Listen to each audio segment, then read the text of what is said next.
जय पशुपतिनाथ, जय माता गुह्य काली, जय गुरु गोरक्षनाथ। आदरणीय दर्शकवृन्द, विश्व हिन्दू युवा सङ्घको नेतृत्वमा गोरक्ष चौतारी सम्वाद यहाँहरूको समक्ष र आज हाम्रो सामु हुनुहुन्छ एकजना मैले चाहिँ देवी भन्न रुचाउँछु उहाँलाई सविता उप्रेतीजी। उहाँले एउटा अटिजम सेन्टर खोल्नु भएको छ, विशेष स्कुल तथा पुनर्स्थापना केन्द्र। यसको उहाँ संस्थापक अध्यक्ष पनि हुनुहुन्छ र उहाँका जीवनका पाटाहरूसँग चाहिँ धेरै अनौठा कुराहरू जोडिएका छन्। जस्तो कि उहाँलाई एकचोटि चाहिँ यो इडिबी लटरी, अमेरिका जानको लागि इडिबी लटरी पनि परेको थियो, त्यसलाई पनि छोडेर उहाँले चाहिँ बच्चाहरूको विशेष किसिमका समस्याहरूको बच्चाहरूको लागि चाहिँ एउटा नयाँ खालको स्कुल खोलेर उहाँले सेवा गरिरहनु भएको छ। त्यसैले सर्वप्रथम आज हामी उहाँलाई स्वागत गर्न चाहन्छौँ। स्वागत छ म्याम। धन्यवाद। नमस्कार। आराम हुनुहुन्छ म्याम? हजुर, आरामै छु। सर्वप्रथम मैले यहाँलाई जिज्ञासा राख्न चाहे, यो अटिजम भनेको चाहिँ के हो? यो बच्चामा देखिने अटिजमको समस्या भनेको के हो? अटिजम भनेको चाहिँ बालबालिकाहरूमा जन्मजातै हुने नसा र तन्तुको विकास क्रममा देखिने एक किसिमको असमानता हो। हजुर। जसका कारणले चाहिँ बच्चाले देखाउने व्यवहार हैन, जुन सञ्चारमा गर्ने, कुराकानी गर्ने, सामाजिक रूपले घुलमिल गर्ने कुराहरूमा, त्यस्ता विशेष केही कुराहरूमा चाहिँ उहाँहरूलाई एकदमै असर गर्छ र जसले गर्दाखेरि चाहिँ बच्चाहरू दोहोरो कुराकानी गर्न नसक्ने, सामाजिक रूपले घुलमिल हुन नसक्ने भनेको अझ बुझ्ने गरी भन्नुपर्दाखेरि बच्चाहरूमा चेतनाको अभाव हुने र असामान्य व्यवहारहरू देखाउने, त्यो व्यवहारको आधारमा हामीले पहिचान गरेर डाक्टरलाई देखाएर चाहिँ हामीले डायग्नोसिस गर्नुपर्ने हुन्छ। जस्तो असामान्य व्यवहार भनेको चाहिँ जस्तो इक्जाम्पल भनिदिनुहोस् न, बचपनदेखि नै देखिने समस्याहरू हो कि कस्तो? इक्जाम्पलको रूपमा भनिदिनुहोस् त। यो अटिजमको बच्चाहरू चाहिँ जन्मजातै हो यो समस्या देखिने अवस्था चाहिँ, तर उनीहरूको चाहिँ लक्षणहरू, स्पष्ट लक्षणहरू चाहिँ 18 महिनादेखि 3 वर्षसम्म देखा पर्दछ। कति बच्चाहरू चाहिँ सानोमा बच्चा बोलेको थियो, पछि बोली बन्द भयो भनेर नि अभिभावकहरू आउनुहुन्छ। कति बोलिरहेको बच्चाहरूको बोली बन्द पनि हुनसक्छ र कति बच्चाहरू चाहिँ बोली नै नहुने, अब बोली नै भए पनि आफ्नै सुरमा बोल्ने र त्यो बोलेको आफूले बोलेको चाहिँ अर्थ के हो उहाँहरूलाई त्यो थाहा नहुने एउटा त्यो अवस्था रहन्छन्। अर्को चाहिँ आफ्नो उमेर समूहका साथीहरूसँग चाहिँ खेलहरू नखेल्ने, एक्लै खेल्ने, आफूलाई चाहिँ जुन एकदम रिपिटेटिभ बिहेभियर भन्छौँ हामी, उहाँहरूलाई चाहिँ मन परेको खेलाउनाहरू छ भने त्यो मात्रै च्यापेर बस्ने, अरू खेलहरू नखेल्ने, आफ्नो उमेरको साथीसँग खेल नखेल्ने, घुलमिल। अब यसरी हामी चाहिँ घर परिवार अथवा कुनै सामाजिक कार्यक्रममा चाहिँ हामी विशेष घुलमिल भएर चाहिँ त्यो बारेमा बुझेर हामी गरेका छौँ। उनीहरू चाहिँ एकहोरो आफ्नै सुरमा भन्छ त्यो यसरी घुलमिलहरू नहुने र कुनै बच्चा एकदमै निष्क्रिय हुने, कुनै बच्चा एकदमै सक्रिय हुने। निष्क्रिय भनेको चाहिँ एक ठाउँमा चुप्लाएर बस्न नसक्ने, एकदमै सकसक हुने, दौडिराख्ने, कुदिराख्ने, सामानहरू बिगार्ने। कति बच्चाले चाहिँ अरूलाई पनि पिट्ने, टोक्ने, तिथर्ने, आफ्नो टाउकोहरू पनि ठोक्ने हैन। अनि अर्को चाहिँ फ्यानहरू घुमेको छ भने हेरिराख्ने, गाडीको चक्काहरू घुमेको हेरिराख्ने, आई कन्ट्याक्ट नहुने। अहिले हजुरले मलाई इन्टरभ्यू लिनु भएको छ भने मलाई थाहा छ, त्यही अनुसारको क्वेसन अनुसार जवाफ दिन्छु। उहाँहरूलाई त्यो केही पनि थाहा हुँदैन। बोल्ने बच्चाहरूलाई तिम्रो नाम के हो भन्यो भने मेरो नाम यो हो भनेर जवाफ दिन नसक्ने, बोल्छ भने पनि तिम्रो नाम के हो बाबु भन्यो भने उसले पनि तिम्रो नाम के हो बाबु नै भनेर दोहोऱ्याउँछ कि त्यो अवस्थाको हुने। र अनि अरू चाहिँ जोखिम थाहा नै नहुने। अब जोखिम भनेको जस्तो गाडीले किच्छ, एक तलमाथिबाट लड्यो भने चोटपटक लाग्छ, सर्पले टोक्छ, ग्यासले पोल्छ, अनि यो बिजुलीबाट करेन्ट लाग्छ भने यस्तो रिक्सहरूको कुराहरू थाहा नहुने। अनि आफ्नो स्याहार गर्न पनि समस्या हुने, आफै कसरी खाने, लुगा कसरी लाउने, टोइलेट कसरी जाने। अब बाहिरतिर भयो भने कति कुराहरू माटो ढुङ्गा दिसापिसाहरू पनि खाइदिने अवस्थाको सबै त्यो हुँदैन, तर त्यो अवस्थाको चेतनामा एकदम अभाव भएको यस्तो अवस्थाको लक्षण देख्यो भने चाहिँ हामीले अटिजम हो कि भनेर शङ्का गर्न सक्छौँ। जस्तो बुवा आमाहरूलाई चाहिँ आफ्नो बच्चालाई यस्तो खालको समस्या छ भनेर कसरी जान्ने र यस्तो समस्या भइसकेपछि कसरी यस्तो खालको स्कुलहरूमा लाने प्रक्रिया चाहिँ के हुनसक्छ? कस्तो रेस्पोन्स गर्नुहुन्छ उहाँहरू? सर्वप्रथम त अहिले मैले भनेकै केही लक्षणहरूको आधारमा चाहिँ उहाँहरूले डक्टरलाई देखाएर डायग्नोसिस गर्नुपर्ने हुन्छ। डक्टर पनि सबैले चाहिँ डायग्नोसिस गर्नुहुन्न होइन। यसमा चाहिँ चाइल्ड साइकाट्रिक अनि त्यसपछि पेडाट्रिसियन र क्लिनिकल साइकोलोजिस्टले चाहिँ डायग्नोसिस गर्न सक्नुहुन्छ होइन। उहाँहरूले चाहिँ केही परामर्श पनि दिनुहुन्छ। त्यसपछि चाहिँ अनि उहाँहरूलाई चाहिँ आवश्यक थेरापीहरू, उहाँहरूको चाहिँ औषधि उपचार भनेको नै थेरापीहरू हो। उहाँ यो रोग होइन, अटिजम रोग होइन, अरू चाहिँ यो बौद्धिक अपाङ्गता पनि होइन, यो मानसिक एउटा मस्तिष्कको एउटा अवस्था हो। त्यो हुनाले गर्दाखेरि चाहिँ हामीले उनीहरूको त्यो अवस्थालाई सुधार गर्नको लागि त्यो जुन असामान्य व्यवहारहरूलाई सामान्य व्यवहारमा ल्याउन, अब जस्तो भाषाका समस्या सञ्चारमा जुन गर्न सकिरहेछन् बच्चाले, त्यसकोमा चाहिँ सञ्चार गर्न सक्ने, सामाजिक रूपले घुलमिल गर्न सक्ने बनाउनको लागि चाहिँ हामीले थेरापीहरू गराउनुपर्ने हुन्छ। स्पेसल केयर गर्नुपर्छ, अरूभन्दा पनि विशेष शिक्षाहरू दिनुपर्ने हुन्छ। र बच्चै पछि अटिजमको बालबालिका फरक हुन्छन्, एउटालाई दिने शिक्षा अर्कोलाई चाहिँ उपयोग नहुन पनि सक्छ। त्यो हुनाले इन्डिभिजुअल एजुकेसन प्लान बनाउनु पर्ने हुन्छ र त्यो अनुसार चाहिँ उहाँहरूले यस्तो विद्यालयमा, थेरापी सेन्टरमा चाहिँ अभिभावकले आएर पहिला चाहिँ अभिभावकले अटिजमको बारेमा बुझ्नु पर्यो। तालिम लिनु पर्यो यो विषयमा र सँगसँगै तालिम लिएपछि यो बालबालिकालाई सानै उमेर जति सानो उमेरमा चाहिँ उहाँहरूले यस्तो थेरापी सेन्टरमा राख्नुभयो विशेष विद्यालयहरूमा राखेर चाहिँ बच्चामा चाहिँ अलिक सुधार आउँछ भनौँ न उनीहरूको सिक्ने उमेर हो र उमेर ठुलो भएपछि चाहिँ खासै सुधार आउँदैन त्यो हुनाले सानै उमेरमा चाहिँ बालबालिकाहरूलाई चाहिँ त्यसरी चाहिँ उहाँहरूलाई उपचारका विधिहरू अपनाएर गरायो भनेदेखि चाहिँ धेरै नै सुधार हुनसक्छ र अनि अभिभावकले मुख्य कुरा चाहिँ मेरो बच्चा चाहिँ अटिजम हो भनेर स्वीकार्नु पर्यो धेरै चाहिँ स्वीकारे कस्तो हुन्छ भने अटिजम भइसकेपछि बच्चा ढिलो बोल्यो भने पनि यो त अब हजुरबा नि ढिलो बोलेको बिस्तारा बोल्छ नि भनेर मठ मन्दिरतिर लाने अनि त्यसपछि पहिलो रोजाइ नै अब हाम्रो जस्तो विशेष विद्यालय हुँदैन होइन मोन्टेसोरी स्कुलमा डुलाउने एउटा स्कुलले चाहिँ ल हामीले बच्चाले चाहिँ राम्रो सञ्चार पनि गरेन अलिक चकचक भयो अरू बच्चालाई पनि पिट्यो भने अर्को मोन्टेसोरी स्कुल लाने अरू स्कुल लाने हुन्छ लास्टमा बच्चा ठुलो भइसकेपछि र कुनै स्कुलहरूले भर्ना नलिइसकेपछि र बच्चाको समस्याहरू बढ्दै गइसकेपछि मात्र लास्ट रोजाइ चाहिँ हाम्रो जस्तो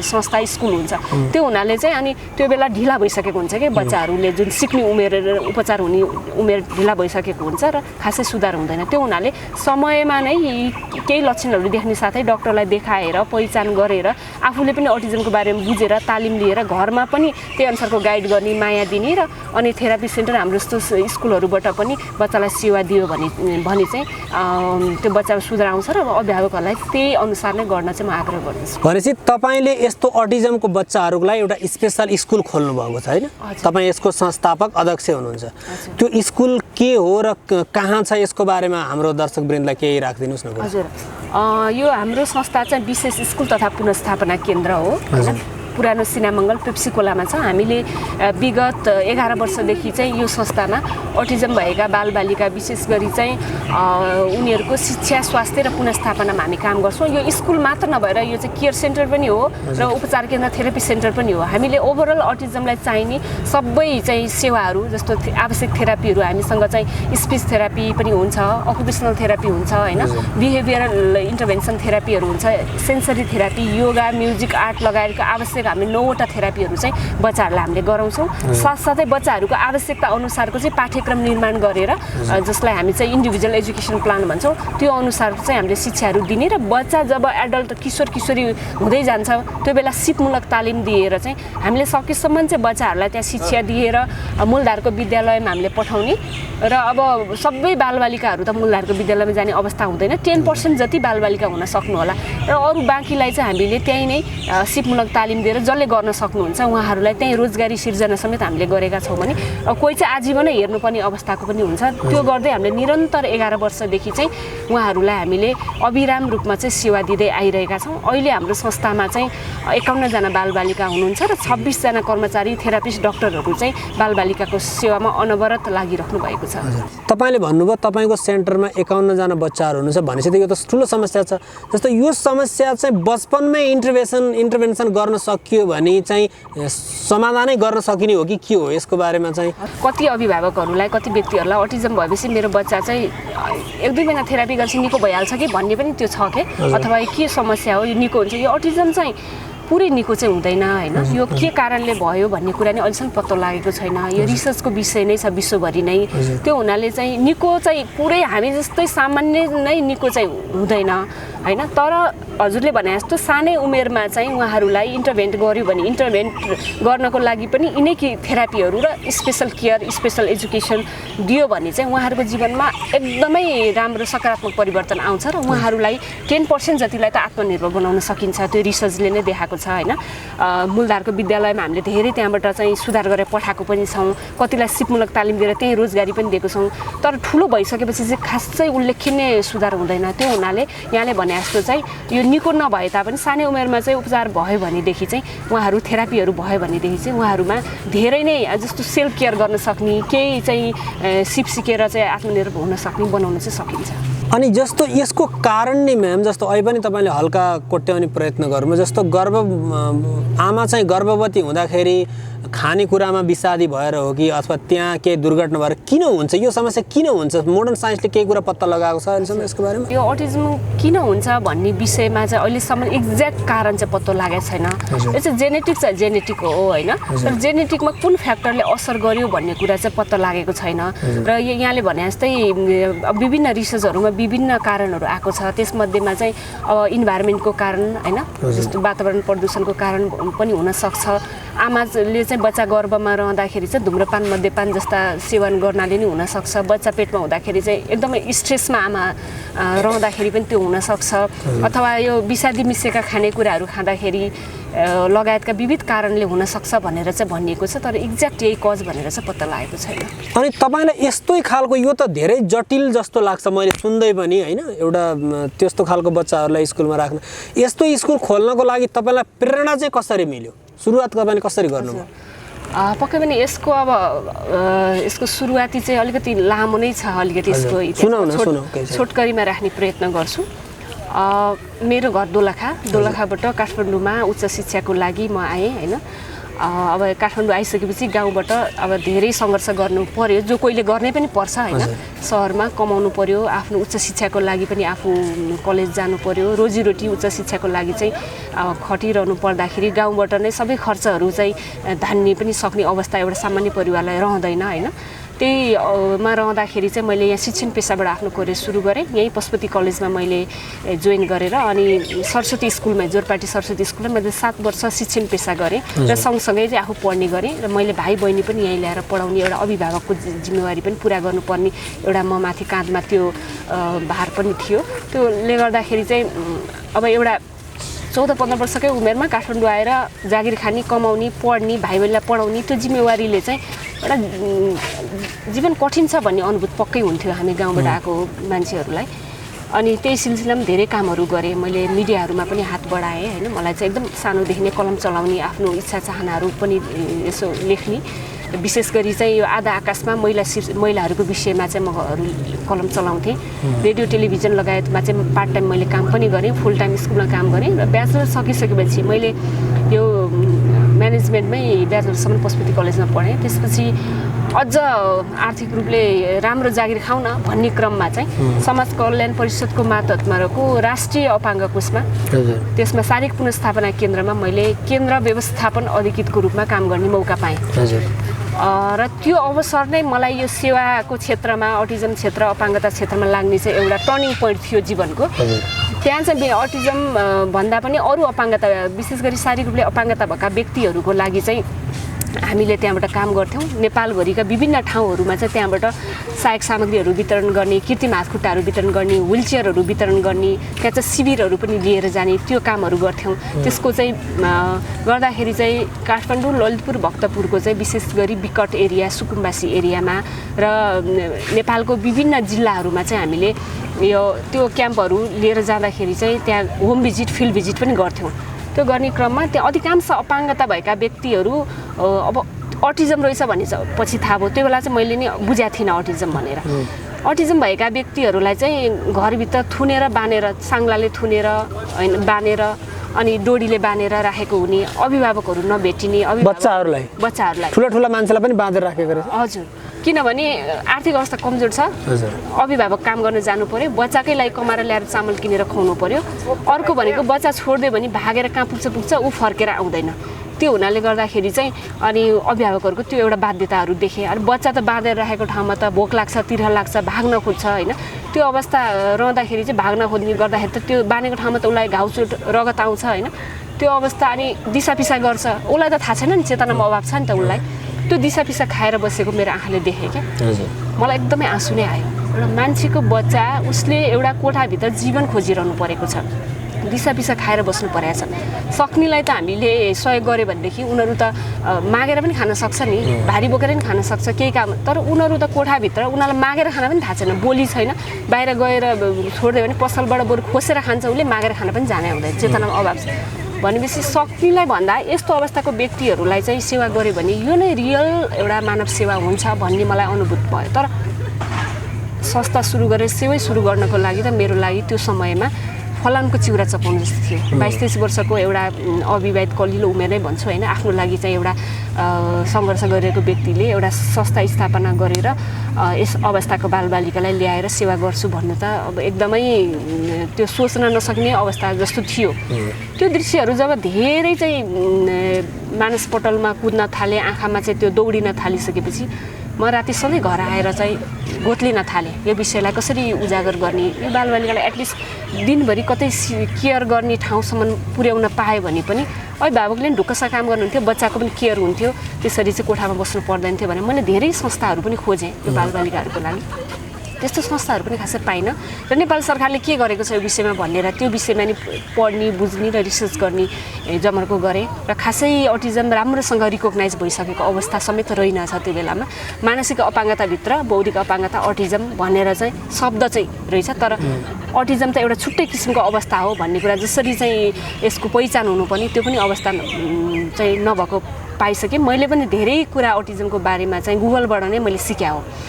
त्यसपछि अनि यो संस्थै खोल्नको लागि चाहिँ अभिप्रेत कसरी भयो भन्दाखेरि यस्तै फिल्डमा जाने क्रममा भक्तपुरको सुकुम्बासी एरियामा हनुमन्ते नदीको खोलाको छेउमा सुकुम्बासी एरिया धेरै हुन्थ्यो, अहिले चाहिँ हटाइसकेको छ। त्यहाँ निरन्तर हामी समय समयमा यस्ता बालबालिकाहरूलाई सहयोग गर्न जाने क्रममा त्यहाँ एउटा बालक चाहिँ लामो समयदेखि साङ्लाले बाँधेर राखेको, अनि एक दिन हामी जाँदा त्यो बच्चालाई खोलिदिनुहोस् हामी हेर्छौँ भनेर भन्दाखेरि त्यहाँ नजिकै फोहोरको थुप्रो धेरै सुकुम्बासी एरियामा अहिलेको जस्तो चाहिँ काठमाडौँ यो ललितपुर भक्तपुरमा चाहिँ फोहोर व्यवस्थापन भइसकेको थिएन नगरपालिकाबाट। अब त्यो बेलामा चोकमा ठाउँमा त्यसरी चाहिँ फोहोर फालिन्थ्यो। दौडेर गएर त्यो बच्चाले चाहिँ अरूले फालेको वेस्ट पेपर चाहिँ एकदम खुसीसँग पढ्यो कि फर्स्टमा उसले अरूले फालेको वेस्ट पेपर टिप्यो कि त्यो दृश्यले चाहिँ मलाई यस्तो टच गर्यो होइन अब चाहिँ म यो बालबालिका मैले देशै समाजै त चेन्ज गर्न सक्दिनँ, एटलिस्ट गाउँबाट सहरमा आएर म शिक्षित भएर मैले समाजको लागि केही योगदान दिन सकौँ र मैले त यो जीवन पाएँ नि, अर्को जीवन छ जो कोठाभित्र जीवन व्यतीत गरेको छ भने म यो अवस्थाको बालबालिका 8-10 जनालाई भए पनि उहाँहरूलाई चाहिँ म एउटा दिनभरि चाहिँ सफासँग बस्ने, केयर गर्ने, पढ्ने इच्छा चाहना पुरा गर्ने एउटा चाहिँ स्पेसल स्कुल चाहिँ क्रिएट गर्छु भनेर त्यो दृश्यले चाहिँ म अभिप्रेत मसँग भावना मात्र थियो, केही थिएन, मसँग अनुभव पनि थिएन, म आफै आफ्नो घर भाडा तिरेर भाइ बहिनी पढाउनु पर्ने, मसँग आर्थिक सम्पन्न पनि थिएन, मसँग कुनै ठुलो डोनर एजेन्सी पनि थिएन, राज्यको सपोर्ट पनि थिएन, कुनै नेटवर्क पनि थिएन, एउटा भावना थियो। त्यो भावनाले गर्दा र त्यो बच्चाको अवस्थाले गर्दाखेरि चाहिँ अनि मैले जागिरमा रिजाइन गरेर यो बच्चाहरूकै लागि सेवा गर्छु भनेर त्यसपछि इन्डिया गएर मैले 6 महिना ट्रेनिङले यही सम्बन्धी विभिन्न स्कुल जागिर छोडेपछि तपाईँ त्यही अटिजम सम्बन्धी सिक्नको लागि ट्रेनिङले इन्डिया जानु? इन्डिया कुन ठाउँमा जानुभयो? म ग्वालियरमा पनि गएँ, त्यहाँ चाहिँ यसो चिनजानको साथीभाइ आफन्त मार्फत पनि विभिन्न स्कुलहरू भिजिट गरेँ, त्यहाँका टिचरहरूसँग इन्ट्रोडक्सन गरेँ, केही भोलिन्टियर पनि गरेँ, न्यू दिल्ली पनि गएँ होइन। अनि त्यहाँबाट चाहिँ अलि धेरै थाहा भयो यो बच्चाहरूलाई कसरी सँगाल्ने, यिनीहरूको उपचार के हुँदो रहेछ, यिनीहरूको पाठ्यक्रम कसरी निर्माण गर्ने, कस्तो व्यवहार गर्ने, यिनीहरूलाई सम्हाल्न धेरै धैर्यता चाहिन्छ त्यो चिजहरू भन्ने कुरा चाहिँ मैले त्यहाँबाट बुझेर आइसकेपछि घरमा कुरा गरेँ अब यस्तो अवस्थाको बालबालिकाको लागि संस्था सुरु जस्तो तपाईँले त्यो ट्रेनिङ लिएर घर आइसकेपछि जस्तो एउटा 20-22 वर्षको उमेरको छोरी मान्छेलाई त नेपाली समाजमा घर परिवारले विवाह गर्नु भन्ला अथवा आफैले पनि तपाईँ राम्रै हुनुहुन्छ तपाईँलाई बिहा गरौँ आफ्नो परिवार सेट गरौँ त्यस्तोतिर ध्यान गएन तपाईँले?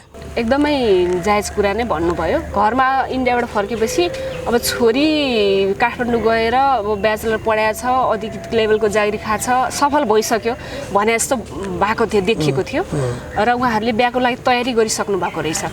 अब तिम्रो बिहा गर्नुपर्छ छोरी भनेर मलाई कुरा राख्नुभयो होइन। मैले यो बिहा गर्ने भने त नेचुरल कुरा हो, अब मेरो उमेर पनि धेरै भएको छैन, म काठमाडौँ गएर शिक्षित भएर बिहा मात्रै गर्नको लागि त होइन नि त, मैले पनि केही त योगदान दिन सकौँ न, मेरो इच्छा चाहिँ यो अवस्थाको बालबालिकालाई चाहिँ सेवा गर्ने छ भनेर कन्भिन्स गरेँ र उहाँहरूले चाहिँ मलाई साथ दिनुभयो, तर पैसा थिएन। मैले यो किन जोडिरहेको छु भने धेरैलाई चाहिँ पैसाले मात्रै सेवा गर्छन् भन्नेहरूको लागि पनि एउटा उदाहरण हुनसक्छ भनेर मात्रै जोड्न खोजेको। कसरी सुरु गर्ने त अब संस्था सुरु गर्न, त्यसपछि मैले आफन्त परिवार घर परिवारलाई रिक्वेस्ट गरेँ तपाईँहरूले बिहा गर्दाखेरि केही न केही उपहार दिनुहुन्छ, खर्च गर्नुहुन्छ, त्यो पैसा अहिले दिनुहोस्, म संस्था चाहिँ जन्माउँदैछु। मैले आफ्नो बिहा गरेर मेरो आफ्नो बच्चा भने त श्रीमान साथमा हुन्छ नि त, त्यो बच्चा हुर्काउनु मलाई गाह्रो हुन्छ, तर संस्था जन्माउँदैछु भने त तपाईँहरूको साथको खाँचो छ भनेर 5 लाख रुपियाँ जम्मा गरेर चाहिँ मैले 2 जना बच्चाबाट। भनेपछि तपाईँले विवाह गर्न तयार भएका आफ्नो बुवा आमा र आफन्तहरूसँग चाहिँ एडभान्समा दाइजो लिनुभयो 5 लाख? अहिलेको अवस्थामा दाइजो नै चाहिँ नभनौँ, उहाँहरूले मायाले दिने उपहारै भन्नु पर्ला होइन। अब दाइजो प्रथा उन्मूलन गर्नुपर्छ भनेर हामी आवाज उठाइरहेको बेला अब दाइजो नै भनिन्थ्यो त्यो बेला त। अहिले पनि भनिन्छ, खालि शाब्दिक कुरा मात्रै हो शब्द त। तर अब उहाँहरूले छोरीको लागि जुन एउटा आफ्नो स्वेच्छाले गर्ने सहयोगहरू थियो त्यो चाहिँ बिहापछि मलाई गर्नु पर्दैन, अहिले दिनुहोस् भनेर मैले जम्मा गरेर सुरुवात गरेको। सुरु गर्नुभयो।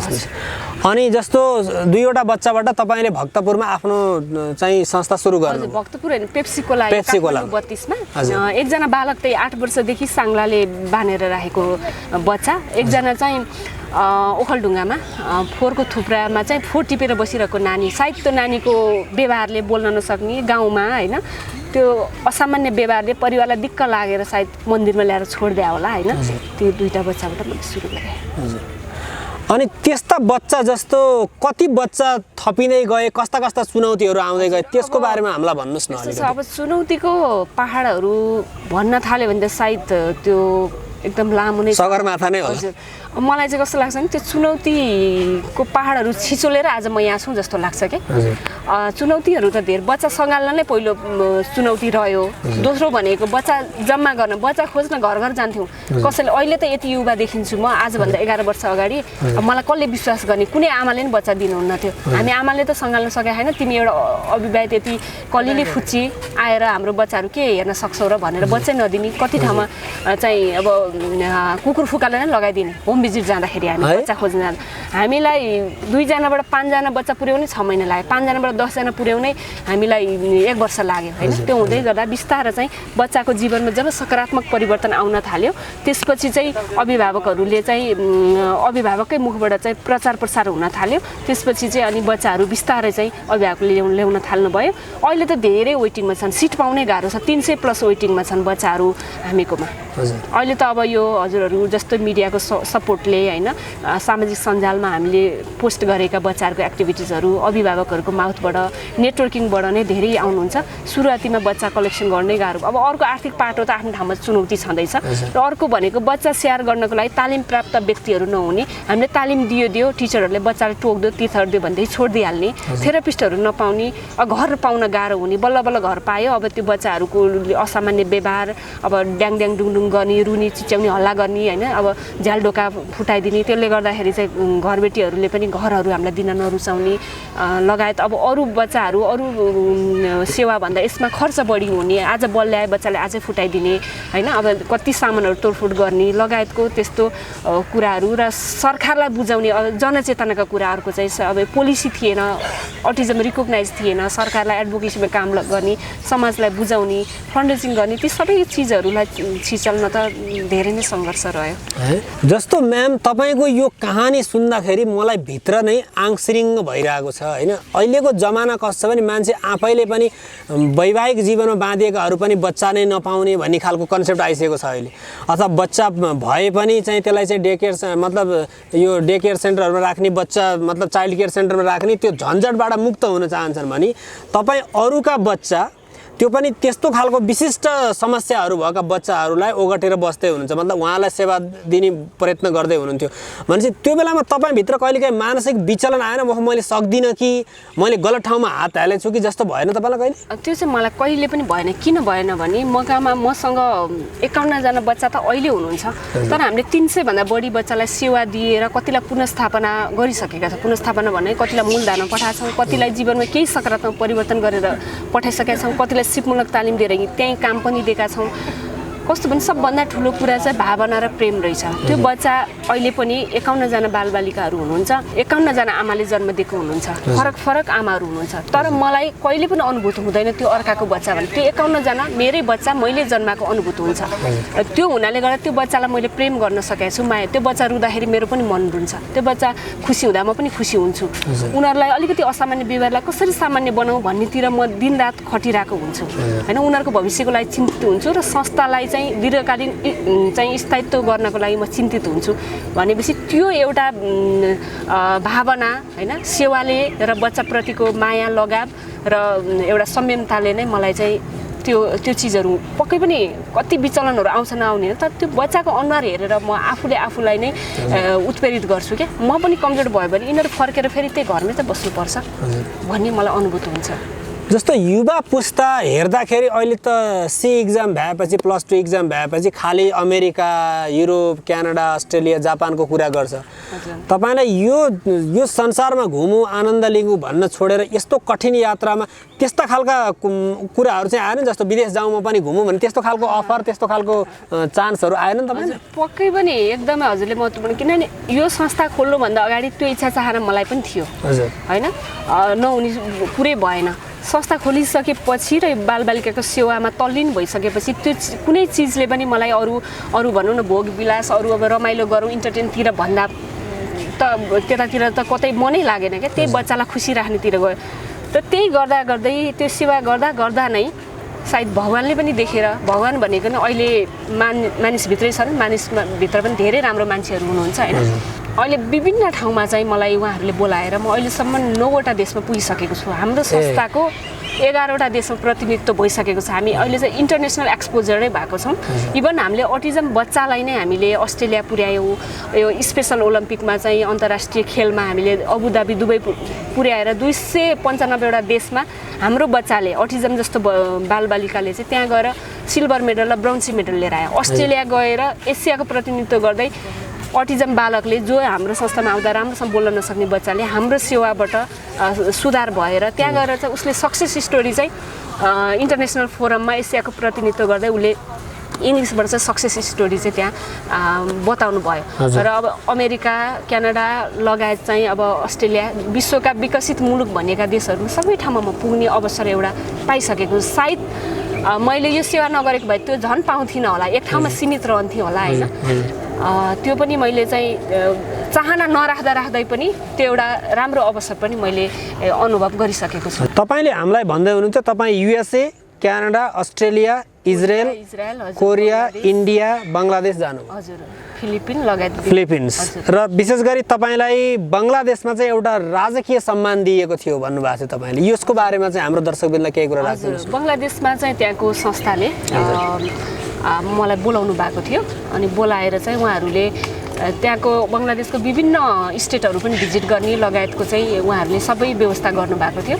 त्यो संस्थाले चाहिँ विशेष गरी चाहिँ त्यहाँको राष्ट्रिय सम्मान, राज सम्मान नै हुँदो रहेछ होइन, एउटा त्यो चाहिँ मलाई गराउनु भएको थियो। मैले चाहिँ सोचेको पनि थिइनँ, घुम्न बोला होला भनेर गएको थिएँ र उहाँले एयरपोर्टदेखि नै एउटा जुन म आफै पनि सरप्राइज हुने एउटा कार्यक्रम गरेर चाहिँ सम्मान गर्नुभएको थियो, जसले हौसला पनि मिलाएको थियो। हामीले यहाँ नेपालको एउटा कुनामा गरेको काम चाहिँ अन्तर्राष्ट्रियका व्यक्तिहरूले पनि हेर्नु हुँदो रहेछ र उहाँहरूको पनि नजर हुँदो रहेछ र उहाँहरूको लागि चाहिँ धेरै हामी उत्प्रेरणा र प्रेरणाको पात्र पनि हुँदो रहेछौँ भन्ने पनि एउटा त्यो महसुस चाहिँ मैले उहाँहरूले मलाई त्यहाँको मिडियाहरूले पनि त्यहाँ हाम्रो स्टोरीहरू छापेको रहेछ होइन।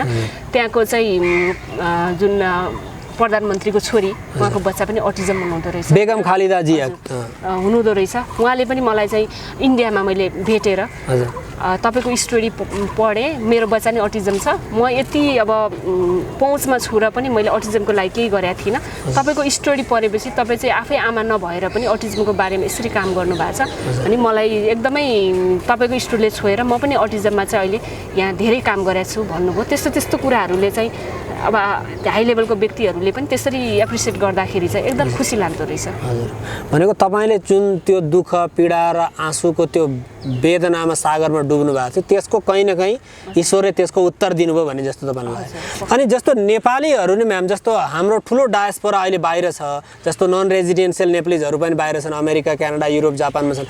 उहाँहरूले चाहिँ तपाईँलाई कसरी रेस्पोन्स गर्नुभएको छ? त्यहाँ जाँदा कुनै कनेक्सन भएको छ उहाँहरूसँग? एकदमै अहिलेसम्म हामीले कुनै ठुलो दाताहरू पनि हाम्रो संस्थामा पाएको छैनौँ। नेपाल सरकारको पनि नियमित सहयोग छैन, तर नेपाली दाजुभाइ दिदीबहिनी जसको परोपकारी भावना छ होइन, उहाँहरूले चाहिँ घाँस काटेर नै देश विदेशबाट सहयोग गर्नुभएको छ। त्यसबाट नै हाम्रो संस्थामा बालबालिकाहरूलाई हामीले सेवा गरिरहेछौँ। अभिभावकहरूले सहयोग गर्नुभएको छ होइन, आजीवन सदस्यहरू, शुभचिन्तकहरू, त्यस्तोको सहयोग। र अहिलेसम्ममा जुन मैले अहिले क्यानाडा गएँ, अमेरिका गएँ, अस्ट्रेलिया गएँ, त्यहाँ रहनुभएका नेपाली एनआरआई नेपाली दाजुभाइ दिदीबहिनीहरूले विशेष उहाँहरूकै निमन्त्रणामा गएर त्यहाँ कुनै चाहिँ फन्ड रेजिङ इभेन्ट होला, कुनै विभिन्न प्रोग्राम नेपालीहरूको प्रोग्रामहरूमा चाहिँ कन्फरेन्सहरूमा होला, त्यस्तोमा चाहिँ उहाँहरूको सहयोगबाटै त्यहाँ चाहिँ गएर हामीले अथवा यहाँ चाहिँ उहाँहरू नेपाल आएर त्यसरी उहाँहरूले सहयोग गर्नुभएको छ। उहाँहरूको ठुलो साथ सहयोग रहेको छ। हजुर, अहिले यहाँले भन्दै हुनुहुन्थ्यो तपाईँ इजरायल पनि पुग्नुभयो भनेर। हाम्रो जिजस क्राइस्टको ठाउँमा पुग्नुभयो, उहाँ हिँडेको ठाउँमा, जन्मेको ठाउँमा? त्यहाँ त अब इजरायल सरकारले नै हामीलाई सबै उहाँहरूकै खर्चमा हामीलाई इजरायल सबै घुमाइदिनु भएको थियो। यो अन्तर्राष्ट्रिय सेमिनारमा गएको हामी नेपालबाट म छनौट भएर स्पेसल एजुकेसन र यो इन्क्लुसिभ एजुकेसनकै विशेष सेमिनार थियो र इजरायलको हरेक कुना कुनामा उहाँहरूले पुर्याइदिनु भयो। जेसस क्राइस्टको झन् हामी त जेरुसलेममै हाम्रो कार्यक्रम, त्यहाँ त झन् जेससको मात्र नजाने कुरै भएन। त्यो सबै हेर्दाखेरि चाहिँ एकदम उहाँको त्यो दुखान्त भएको थियो क्या। उहाँको लागि जो कति तला मुनि अँध्यारो ठाउँमा उहाँलाई बाँधेर राखेको त्योहरू सबै मैले हेर्न घुम्न पाएँ। यहाँलाई जस्तो नेपाली समाजले, नेपालको सरकारले चाहिँ कस्तो खालको पोलिसी, कस्तो खालको सोच ल्याइदियो भने चाहिँ अटिजमको समस्या भएको बच्चाहरूलाई र उहाँको परिवारहरूलाई सजिलो होला जस्तो लाग्छ? यो एकदम महत्त्वपूर्ण विषय र यसमा यस्तो खालको ल्याइदिए हुन्थ्यो भनेर चाहिँ मैले अब भन्ने अवस्था छैन। किनभने म आफै पोलिसीमा काम गरिरहेको छु नेपाल सरकारसँग। पोलिसी बनिसकेको छ। अटिजम मात्र सबै अपाङ्गताको चाहिँ अहिले एसियामै सबभन्दा पहिलो नै होला अपाङ्ग अधिकार ऐन चाहिँ नेपालमा पारित भएको छ क्याबिनेटबाट, जुन एसियाको अरू देशहरूले गरेका छैन। पोलिसी यति स्ट्रङ छ र जस्तो पाठ्यक्रम निर्माण, शिक्षक तालिम लगायत पोलिसीहरूमा हामी आफै प्रत्यक्ष बसेर यो हुनुपर्छ भनेर भनिरहेको हुँदाखेरि चाहिँ हामीहरूले चाहिँ त्यसलाई सबै उठान गरिसकेको छौँ र लेखिएको पनि छ, शिक्षा ऐनमा पनि आएको छ। तर इम्प्लिमेन्टेसनको त्यसलाई कार्यान्वयनको पार्ट चाहिँ एकदमै फितलो छ। पोलिसी बनेर किताबमा लेखिएर मात्र भएन नि त होइन। कार्यान्वयनको पक्ष फितलो हुनाले गर्दाखेरि चाहिँ कार्यान्वयन गर्यो भने चाहिँ त्यसमा अभिभावकहरूलाई त धेरै राहत हुने खालको छ होइन। त्यो हुनाले त्यसलाई कार्यान्वयन पक्षमा सरकारले चाहिँ एकदमै ध्यान दिनुपर्छ भन्ने लाग्छ मलाई। त्यहाँ कुनै खालको जातीय भेदभाव, धार्मिक भेदभाव जस्तो सबै खालका बच्चा छन् कि त्यहाँ कुनै भेद त्यस्तो अलिकति छुट्टै राख्नु छ तपाईँ? कस्तो छ? भेदभाव राख्यो भने त त्यो त सेवै भएन, त्यो त हामी स्वार्थी भयो। हामीमा अटिजम हुनु पर्यो, कुनै जात, धर्म, लिङ्ग, अरू छोराछोरी भन्ने केही पनि हुँदैन। त्यहाँ हामीको त्यहाँ आइसकेपछि जुनसुकै त्यो गेटबाट भित्र छिरिसकेपछि होला उहाँहरूको पहिचानको लागि, उहाँहरूको नामको लागि आफ्नो त्यो होला, जात धर्म होला, तर त्यहाँभित्र आएपछि मेरो लागि छोराछोरी समान सबै। ती सबै जति बाउ आमाबाट जन्मेर आए पनि मेरा छोराछोरी हुन्। छोरा लिङ्गको आधारमा छोरी र छोरा हुन् र उनीहरूले पाउने माया सेवा सबैको लागि कुनै भेदभाव सबैले समान पाउनुहुन्छ। भनेपछि कुनै जातीय धार्मिक भेदभाव छैन? त्यो त हुने कुरै रहेन। जस्तो त्यहाँको बच्चाहरूको कुनै अलिकति पिकुलियर खालको घटना सुनाइदिनुहोस् न म्याम, जसले गर्दा चाहिँ हाम्रो दर्शकवृन्दलाई एउटा प्रेरणा मिलोस्, यस्तो बच्चा पनि यस्तो हुनसक्छ भन्ने खालको त्यस्तो केही छ? म आफैलाई पनि प्रेरणा मिल्छ। आदेश राज काफ्ले भन्ने बाबु हाम्रो संस्थामा आउँदाखेरि चाहिँ उहाँ राम्रोसँग बोल्न सक्नुहुन्थेन अनि हात हल्लाइराख्ने, एक ठाउँमा स्थिर नरहने, साथीहरूसँग घुलमिल नरहने, दौडिराख्ने त्यस्तो बालक हामीकोमा आएर हामीले दिएको सेवाले उहाँहरूको जीवनमा धेरै नै सकारात्मक परिवर्तन भयो र बिस्तारै बोल्न थाल्नुभयो, दोहोरो कुराकानी गर्न थाल्नुभयो, बिस्तारै साथीहरू घुलमिल भएर अनि बिस्तारै चाहिँ उहाँहरू एबिसिडी लेख्ने गर्दै गएर हामीले पढाउन पनि सुरु गर्यो। सामान्य व्यवहार हुँदै गयो। उहाँको अभिभावकहरू पहिला एकदमै चिन्तित हुनुहुन्थ्यो होइन, अनि पछि चाहिँ बच्चाको जीवनमा सकारात्मक परिवर्तन भएपछि उहाँहरू पनि खुसी हुन थाल्नुभयो र तिनै बालकलाई अन्तर्राष्ट्रिय सेमिनार 115वटा देशको थियो अस्ट्रेलियामा। तिनै बालक चाहिँ उहाँ गएर अङ्ग्रेजीबाट उनले चाहिँ अन्तर्राष्ट्रिय सेमिनारमा आफ्नो स्टोरी, सक्सेस स्टोरी भनेको थियो बालकले। फेरि 2016मा स्पेसल ओलम्पिक 295वटा देशको चाहिँ अबुधाबी दुबईमा भएको थियो। त्यहाँ गएर चाहिँ उसले सिल्भर मेडल लिएर आए। अहिले तिनी चाहिँ 9 कक्षामा टप 10 पोजिसनमा यो के अरे रेनबो बोर्डिङ सेकेन्डरी स्कुल भक्तपुरमा चाहिँ 9 क्लासमा उनी चाहिँ अहिले टप 10 भित्र चाहिँ अन्य बालबालिका सर चाहिँ पठन पाठन गरिरहेका छन्, जुन चाहिँ हाम्रो सोचभन्दा पनि धेरै माथि को अवस्था हो। एउटा अर्को छोरी हामीकामै त्यहाँबाट सिप तालिम लिएर त्यहीँ काम गर्ने, हामीले टिचिङ एसिस्टेन्टमा जागिरै दिएका छौँ, ती काम गर्ने पनि हुनुभएको छ। अब धेरै छन् उदाहरण। छोटकरीमा 2 जनाको चाहिँ, एकजना ती रोजगारी पाउनु भएको छ, एकजना चाहिँ 9 कक्षामा चाहिँ अहिले त्यसरी अब 2टा देश जानुभयो, अन्तर्राष्ट्रिय आँगनमा गएर चाहिँ नेपालको नामै राखेर आउनुभयो। एउटा असामान्य जन्मेको अटिजम बालकले देशको नाम राख्न सक्छ। अवसर, माया र हामीले सेयर गर्न सक्यो भने त यिनै हरेक व्यक्तिमा त केही न केही क्षमता हुने रहेछ नि भन्ने कुरा चाहिँ उहाँहरूले जो प्रमाणित गर्नुभएको छ। भनेपछि प्रेम नै त्यो बीज हो जसले मान्छेको आत्मालाई जगाउँछ, अनन्त सम्भावनाको ढोका खोल्छ, होइन त? पक्कै पनि, एकदमै। अहिले भर्खरै हामीसँग कुरा गर्दा यहाँले बताउनु भएको थियो अनौपचारिक रूपमा कि तपाईँलाई अमेरिका जाने अवसर पनि प्राप्त भएको थियो एकचोटि यो इडिबी लटरी परेर। यो चाहिँ के हो यसको कहानी? अब अहिले चाहिँ त्यो मेरो लागि फितलो लाग्छ। त्यो बेला सायद संस्था सुरु गर्नुभन्दा अगाडि मेरो लागि त्यो ठुलो नै अपर्च्युनिटी, अमेरिका जानु भनेको ठुलो अपर्च्युनिटी हुन्थ्यो होला। अब अहिले संस्था सुरु गरेर सेवा गरिसकेर अहिले 9, 10, 11वटा देश पुगिसकेँ। अटिजम बच्चालाई पनि पुऱ्याइसकेपछि अझ त्यहाँ गएर एउटा काम कुनामा गरेर मेरो एउटा सीमित फ्यामिली हुन्थ्यो होला। अहिले चाहिँ अब विभिन्न देशहरूमा गेस्टको रूपमा इभन विदेशीहरूको ठुलो अर्गनाइजेसनले कन्फरेन्समा चाहिँ गेस्ट स्पिकर बोलाउनुहुन्छ। तपाईँले आए तपाईँको अनुभव हाम्रो कलेजहरूमा मलाई चाहिँ गेस्ट स्पिकर बोलाउनुहुन्छ। कलेजहरू त्यहाँ तपाईँ अमेरिकामा गएर गेस्ट स्पिकर भएर लेक्चर दिनुभएको छ? अनलाइन मैले अमेरिकामा चाहिँ मैले अनलाइनबाट धेरैचोटि दिएको छु। अनि अरू देशहरूमा धेरै जस्तो अहिले चाहिँ अनलाइनबाटै लिनुहुन्छ, होइन? विभिन्न ठाउँहरूमा गएर चाहिँ त्यो आफ्नै कामको चाहिँ उहाँहरूलाई सेयरिङ गर्दा त्यहाँको युवाहरूलाई मैले उत्प्रेरणा गरिरहेको हुन्छु। अब आफै पनि अहिले पनि मसँग अस्ट्रेलिया, अमेरिका लगायत देशहरूको मल्टिपल भिसा छ, होइन? अस्ट्रेलिया 2 चोटि गइसकेँ भनेपछि कुनै त्यो चिजमा म लोभिएको भए त म सीमित दायराभित्र रहन्थेँ होला। त्योबाट टाढा रहेर एउटा फराकिलो दिमाग बनाएर यी बालबालिकाको सेवा नै सबभन्दा मेरो लागि ठुलो कुरा हो भनिरहँदा भगवान्ले त झन् बढी मलाई उपहार दिनुभयो जस्तो लाग्छ। अहिले यति धेरै ठाउँहरूमा मैले चाहिँ अघि हजुरले भने जस्तै चाहिँ त्यहाँ जाने बुझ्ने, त्यहाँबाट चाहिँ अटिजम बालबालिकालाई कसरी सेवा गर्छ त्यो सिक्ने, त्यहाँका व्यक्तिहरू यहाँ आउने भोलिन्टियरको रूपमा एक्सपर्टहरू आएर हामीकोमा केही दिन बस्ने, मलाई उहाँ लगाएर राख्ने, बोलाउने, एक्सचेन्ज प्रोग्रामहरू गर्ने लगायतका कामहरू अहिले पनि धेरै। अहिले लकडाउन नभएको भएदेखि करिब 9वटा देश चाहिँ अहिले क्युमा छ, मलाई बोलाउनु भएको छ। फ्रान्समा बोलाउनु भएको छ, युकेमा बोलाउनु भएको छ, अफ्रिका र श्रीलङ्का जस्तो देशहरूमा ट्रेनिङ दिनलाई मलाई बोलाउनु भएको छ। उहाँहरूले सबै खर्चहरू बेहोरेर तपाईँ आइदिएर हामीलाई सेसन लिइदिनुहोस् टिचरहरूलाई भनेर यस्तो चाहिँ एउटा मैले अपर्च्युनिटी पाएको छु भनेपछि यो चिजहरू अहिले चाहिँ त्यो बेला ठुलो होला, अहिले चाहिँ फितलो लाग्छ। तपाईँले कतिको नोटिस गर्नुभयो मैले आज प्रोग्राम सञ्चालन गर्ने बेलामै यस्तो एकजना देवीलाई बोलाउँदैछु भनेर मैले भनेको थिएँ? तपाईँले कतिको नोटिस गर्नुभयो? हामीलाई गर्व छ नेपालमा यस्ता छोरीहरू पनि छन्। अब तपाईँ भनिदिनुहोस् भविष्यमा तपाईँको कस्तो सोच छ? जस्तो अटिजम भएको बच्चाहरूको लागि देशैभरि सेन्टर खोल्न पर्ने हो अथवा सरकारले कुनै नयाँ योजना ल्याउनु पर्ने, कस्तो खालको सोच छ तपाईँ? मेरो सोच भनेको पहिला चाहिँ अहिले भएको संस्थालाई स्थायित्व दिनको लागि आफ्नै भवन, आफ्नै घर होस् भन्ने सोच अनुसार आफ्नै जग्गा पनि भवन पनि बन्दैछ, होइन? अब यो कोरोना कहरले गर्दा हामीले समयमा भने जतिको चाहिँ एउटा सहयोग सङ्कलन गर्न नसकेर त्यसलाई भवनलाई कम्प्लिट गर्न सकेको छैनौँ। तर नेपाली दाजुभाइ दिदीबहिनी लगायत विभिन्न सङ्घ संस्थाहरूको सहयोगमा हामीले 1 तलाको भवन चाहिँ हामीले बनाइसकेका छौँ भक्तपुरमा। त्यो चाहिँ र अनि हाम्रो अहिले चाहिँ 9वटा कोठा बनिसकेको छ आफ्नै भवनमा, 9वटा कोठा भक्तपुरमा। र हाम्रो चाहिँ गोठेटारमा पनि एकजना दाता सुरेश प्रसाद पुडासैनी बुवाले चाहिँ हामीलाई 10 वर्षको लागि चाहिँ त्यो 2 रोपनी जग्गा दिनुभएको छ। र त्यो जग्गामा चाहिँ हामीले कक्षा कोठा निर्माण गर्ने भनेर चाहिँ त्यहाँ यता हामीले 51 जना बच्चा राख्ने गोठेटार काठमाडौँमा, र उता भक्तपुरमा चाहिँ हामीले 51 जना गरेर 100+ बच्चालाई चाहिँ यहाँ उपत्यकामा सेवा दिने र भविष्यमा चाहिँ विभिन्न प्रदेशहरूमा पनि जाने। तर हामी आफै जाने भन्दा पनि यो त काम अति कठिन छ। एउटा बच्चालाई एउटै टिचर चाहिन्छ, होइन? हामीले चाहिँ हामी जस्तो चाहिँ अरू अभियन्ताहरू जन्माउने र अरू व्यक्तिहरूलाई पनि यो क्षेत्रमा काम गर्नको लागि उत्प्रेरणा गर्ने, तालिम दिने र विभिन्न स्थानीय सरकार अनि त्यसै प्रदेश सरकार लगायत चाहिँ यस्तो सेवाभाव भएको व्यक्तिहरूलाई जोडेर चाहिँ विभिन्न प्रदेश, विभिन्न जिल्लाहरूमा पनि हामीले चाहिँ यो सेवालाई विस्तार गर्ने, हामी नै जानुपर्छ, शाखा खोल्नुपर्छ भन्छ नि। टेक्निकल रूपमा हामी बरु सपोर्ट गर्ने भनेर हामीले विभिन्न ठाउँमा त्यसरी सुरु पनि गरेका छौँ।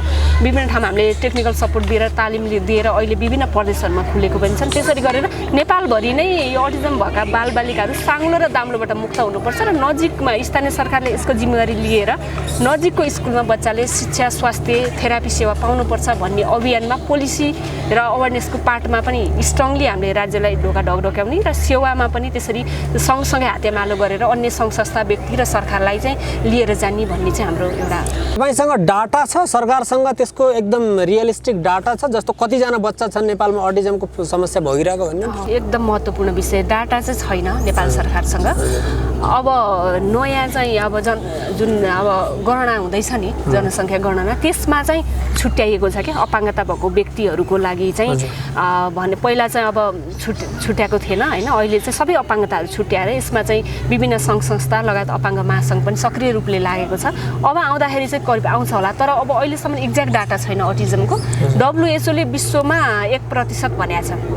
त्यसको आधारमा हामीले आकलन गरेर भन्दाखेरि नेपालमा पनि 3 लाख भन्दा बढी अटिजम भएका व्यक्तिहरू चाहिँ छन्। त्यसमा अधिकांश चाहिँ शिक्षा स्वास्थ्यबाट वञ्चित भएका छन् र 40,000 देखि 60,000 को हाराहारीमा चाहिँ गाउँको कुना कुनामा घरभित्र साङ्लाले थुनेर बाँधेर राख्नुपर्ने बस्नुपर्ने व्यवस्था बाध्यता छ भनेर हामीले भनिरहेको अवस्था छ। तपाईँ भन्दै हुनुहुन्छ कि WHO को आँकडा अनुसार 100 मा 1 जना मान्छेलाई अटिजमको समस्या छ संसारमा।